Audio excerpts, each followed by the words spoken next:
Hi everybody, my name is Neil Graham and I am the Director of Coaching of the Phoenix Rising Youth Soccer Scottsdale Recreational Programme.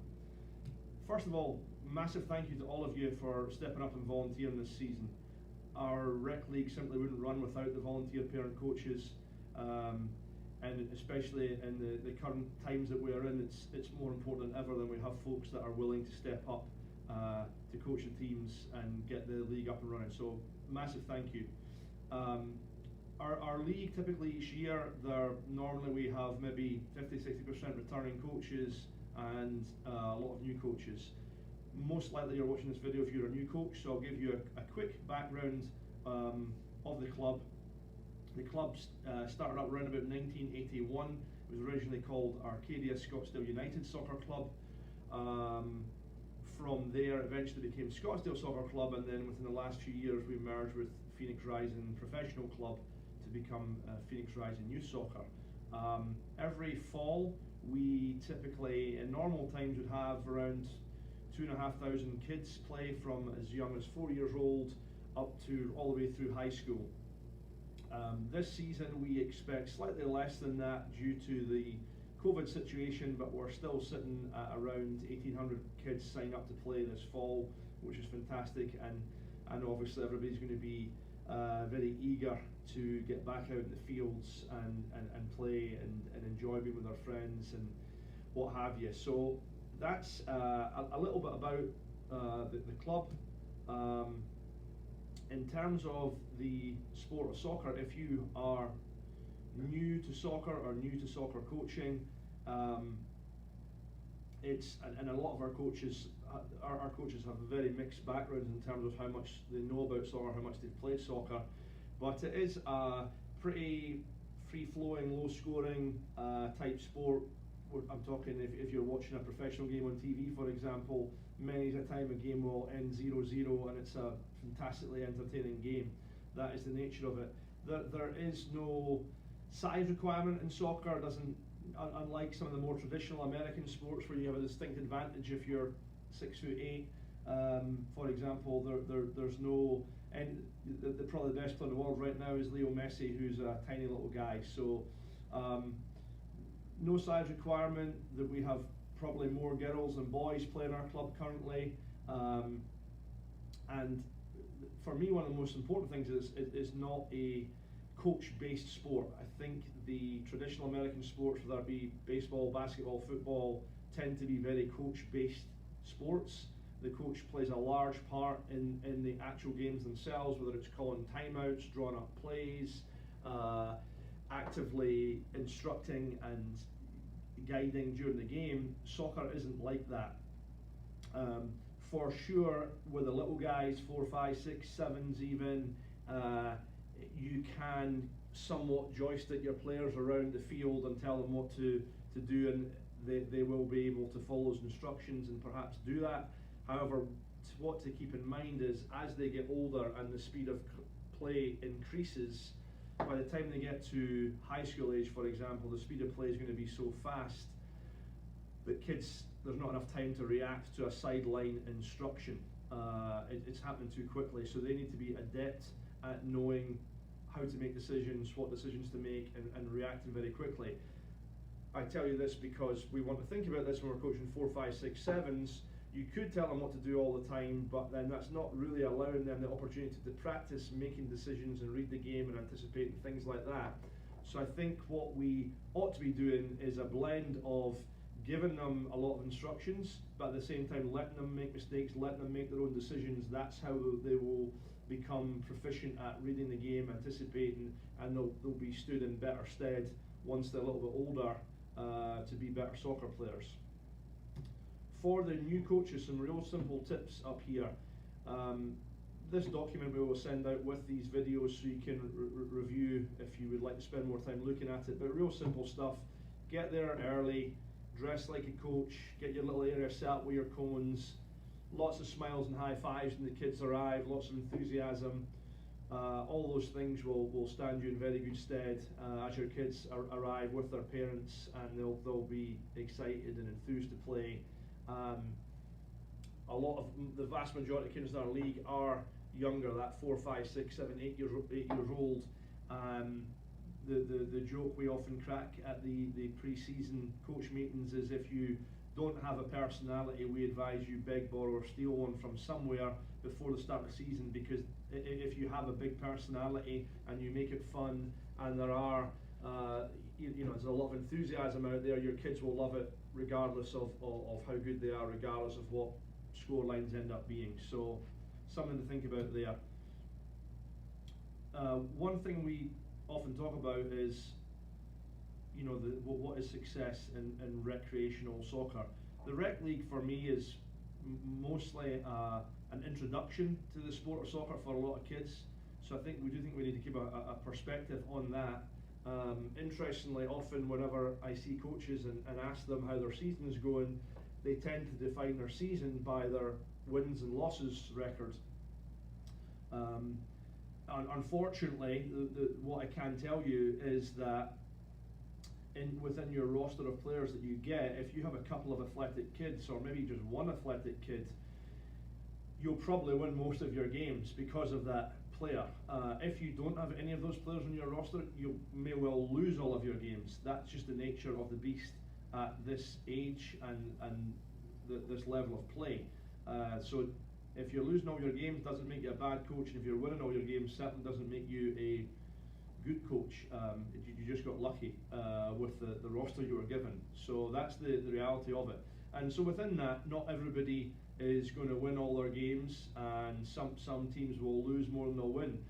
But I think there's many other ways when we're talking about recreational soccer. How do we define if our season has been successful? So even if you are losing all your games every week, your kids love coming to practice, but they love coming to games even though they might lose more often than not. And the kids all getting a chance to play different positions. Are you teaching them a bit about sportsmanship? Are you teaching them about what it is to be on a team and have each other's backs and all these kinds of things? So I think there's lots of different ways that we as coaches can ensure we have a successful season that doesn't consider how many wins or losses that we have. One thing we suggest to coaches at the start of every season is to reevaluate, or if they're a first-time coach, come up with what is their coaching philosophy. And that's something that we'd advise you communicate to your parents at the start of the season. And often your philosophy might change year on year the more experience you get as a coach as well. But it's something to really sit down and think, what do you want to achieve from the start of the season to the end of the season? What goals do your team have? Are you going to play all kids in different positions? Are they all going to get the same amount of playing time? If you communicate that type of thing with your parents at the start of the season, everybody knows where they stand as well, versus if you don't communicate that at the start, and maybe for example you have a player who never comes to practice but shows up for every game, and that parent has an expectation that they should play the whole game. If you haven't, for example, said at the start of the season, hey, if you don't come to practice you will only play half the game, you might have a little challenge there. So pre-season coach meeting to outline your philosophy, outline things like playing time, how you'll handle discipline at practice, that kind of thing is always a good idea. One thing that we have developed in the club on the competitive club side of things are core values for our youth players. They're up behind me there. There are 6 of them: trust, resilience, relationships, dedication, enjoyment and courage. We spend a lot of time on the competitive side at various points of the year, really emphasising each core value to the players on our teams and how important it is to them as individuals, to their team, to the club as a whole. And our goal on that competitive side obviously is we've got kids that are really into their soccer, and many of them want to go off and play college soccer, but more importantly, when they leave the club, do they leave a wonderful human being that has got great values and know what it is to be part of Phoenix Rising. So we include this just to give you an idea of the types of things that we are teaching on the competitive side that you may wish to incorporate on the recreational side too. There's 10 guidelines for success up on the screen here. I will not go through them right now, but we will send this out as a PDF, and you can have a look at that. These are just some ideas that we think would would set you up for success. But regardless of what age you're coaching, I think the basic premise for kids learning and teaching recreational soccer, when they're playing pre-K, the 4-year-olds are playing 3v3, it is simply obviously just an introduction to soccer. If they're playing games and the ball goes out of bounds by a couple of feet, no big deal, just play on. It should just be fun. We're not taking it too seriously at all at that age, or we shouldn't be. When they go to kindergarten, they move to 4v4, similar kind of deal, just one more player for each team on the field. Again, it's enjoyment, it's learning to love the game. Kids at that age are not going to pass the ball, so whatever player has the ball is effectively playing against the 7 other players all on the field. First and second grade, we still continue to play 4v4. It's part of where we feel, well, not necessarily us, I say we, as in the various coaching organisations that govern US soccer in the country, that this is where they're at when they're that age. 4v4 is the best thing for them to be playing. They do get referees at that age, so there's a little more structure, but we're still focus is very much on the technique of being able to control the ball, dribble the ball, pass the ball. A little bit of team shape, diamond type formation comes into play then, but it's not until 3rd, 4th grade that we move to the bigger field and we have bigger goals and goalkeepers. A lot of folks think they're ready for 7v7 when they're in 1st, 2nd grade, but in my opinion, watching many of these 1st, 2nd grade teams play, very rarely do they string more than 2 or 3 passes together before they score a goal. So until such times as we see kids able to string together 6, 7 passes, switch the point of attack, playing backwards before they go forwards, that kind of thing, there's no hurry to get to 7v7. Once they get to 5th grade, we then move to 9v9. Slightly bigger fields, slightly bigger goals. So these are the kind of building blocks that we have in place so that the kids learn how to play the game, focus on technique when they're younger, which is really important. There's no point in worrying too much about tactical stuff on a massive field if your kids are unable to pass the ball from A to B effectively. So we worry about technique and enjoyment when they're younger, and then just gradually build up the bigger field as they get older. This next slide talks a little bit about the benefits of playing small-sided games, which please do read through this when we send over the PDF.